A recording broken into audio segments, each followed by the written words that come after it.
simple to go up to the headmaster and simply knock on his door, and of course you'll hear him yell, "Come in."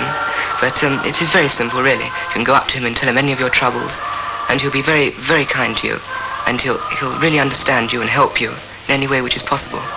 You feel at ease when you're in his company. To be easy in this man's company wasn't hard. He was a dreamer, a practical dreamer. And the greatest demand he made of men was that they should dream too, that they should see his vision of a great Jewish school and help to make of it reality.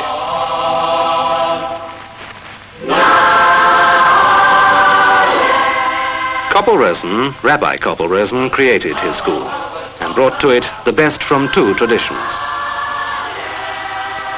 Carmel is a public school in the English tradition, enriched by the spirit of a great faith. It is a Jewish school for Jewish boys, but not only Jewish boys, for today a growing number of applications come from non-Jews. Today, too, boys from many countries come to Carmel. They like to come to Carmel. The difference between a boarding school and an ordinary school is that the masters who teach you are so much more your friends. Not at an ordinary school, a grammar school, the master's simply there during the lessons, and that's the end. I find that all the teachers that are teaching me at the moment are all very good teachers, and I like them all. I am studying English language, English literature, maths, history, Latin, French, and economics.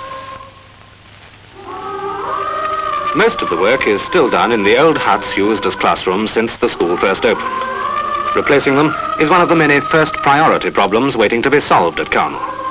But even if they are only huts, they've served well, and a miracle of transformation has made them more pleasant and efficient than seems possible.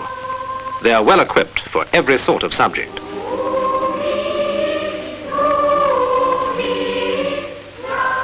The science laboratories are superbly equipped. The generosity of those who backed Rabbi Rosen and his vision has made possible the outstanding record of achievement in science scholarships and examinations that are the pride of Carmel.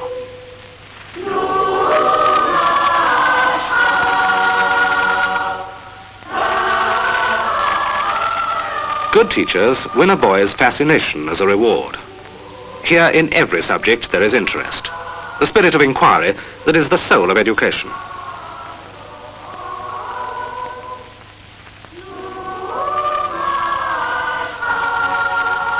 Hebrew is taught as a living language, and living with their faith, as these boys do, gives a meaning and excitement to the study. This is the language of their faith and of a nation. It is a great classical language, their heritage. Their teacher, David Stamler, is now headmaster of Carmel.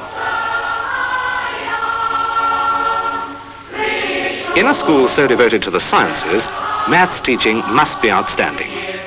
It is, and has been since the beginning, when Koppel Rosen chose all his staff with care and great judgment.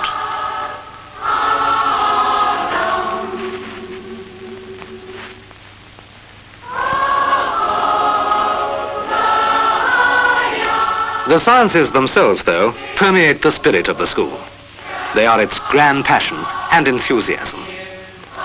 And yet they are not an end or the whole.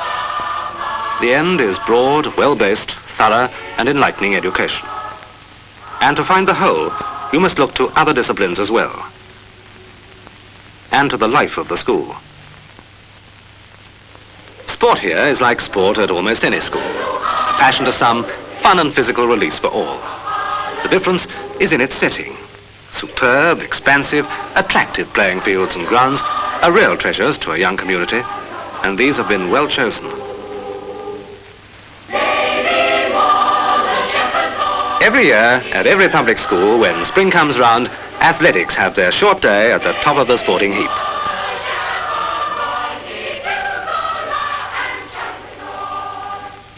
But cricket, that's another matter.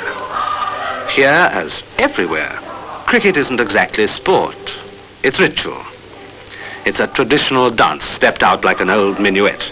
Never the same, constantly varied.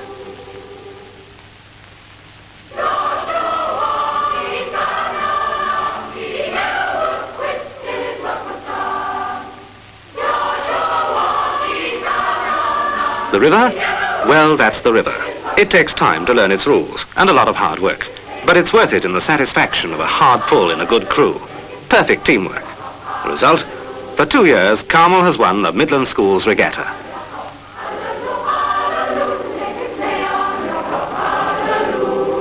The river gives much more to Carmel. It's a setting. Downriver from Oxford, the country has simplicity, great beauty. There's a reservoir of strength in Carmel's setting to add spur to the great leap-up river to Oxford that's at the heart of many of the boys. Here, they grow in every way and by many means. I'm captain of CHEP, and I take an very active part in the game, and I do my best to help all the other boys in the school to take an active interest in it. Today, Carmel's chess team is a good one. They're in the finals of the Southern Counties Schools Championship. Now, they're to play Eton.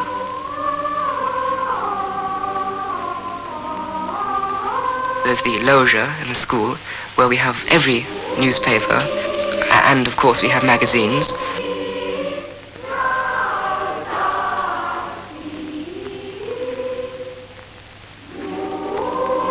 The library is excellent. They've got the fiction library and the reference library, and the reference library is kept on silence the whole time, and if one wants to work, one can work there, and the books there are really good. Any book which you need is in the library.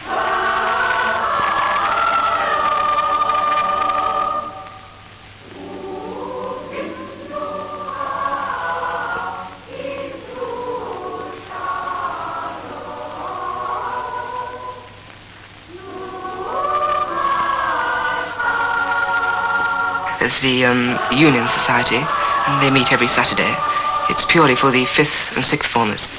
There is a junior union, which are solely for the 2nd and 3rd forms. Last week's debate was, this House abhors civil disobedience as a means to any end. The motion was carried forward.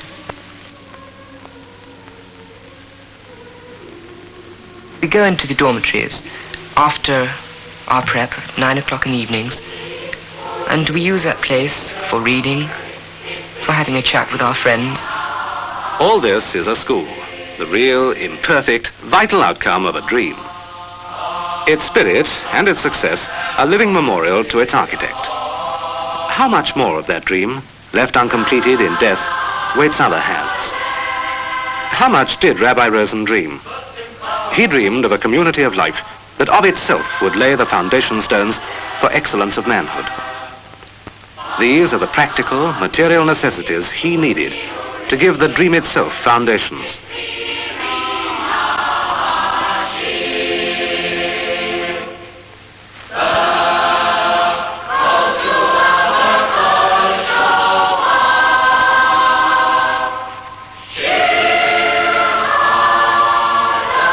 He needed a gymnasium to build bodies, more dormitories for more and more boys. New classrooms, airy and bright, rooms to help to teach. He needed a synagogue to tie all these together in the spirit. This was the heart of the dream. And these are their beginnings. The foundations of the foundation are going in around the old nucleus. For a time, the peace of Carmel is shattered by the noise.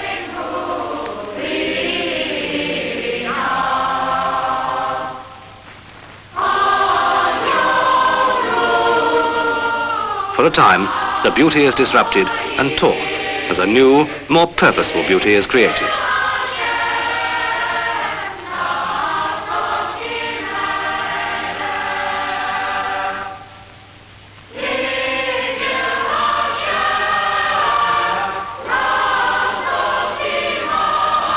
For a boy, there's something to learn in everything. Bulldozers are a fact of modern life to know about. This is the site of the old gym, now torn down. It was a good gym, and the boys used it well. Today, and until the new building can rise on the old site, the open air makes a makeshift gymnasium.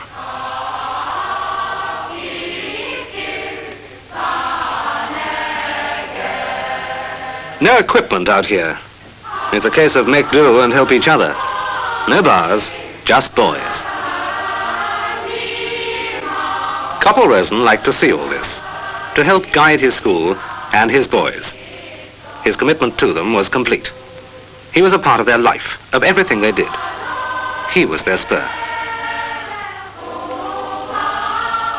I'm going to do 9 subjects at O-level. It is rather a lot, but about 7 of them are really just in your course, and it's really only an end-of-term exam, as far as you're concerned. And I am taking a few other O-levels, which will mean a lot of hard work. He lived to see the first fruits. New classrooms were early, as were the preparatory school buildings. Then the infirmary, bright and light, itself a medicine for the sick. Like everything else, it was and had to be a gift to the school. For nobody owns Carmel. It is a trust, not a business. Carmel is for all boys, rich and poor. Its only criterion is excellence. A quarter of its boys come on scholarship. And this is how it should be, and as Rabbi Rosen dreamed it. His vision has made possible the beginnings of a great foundation dedicated to the future of men, rooted deep in the spirit. We have a duty to see that dream fulfilled. It is for us to go on to the full flowering.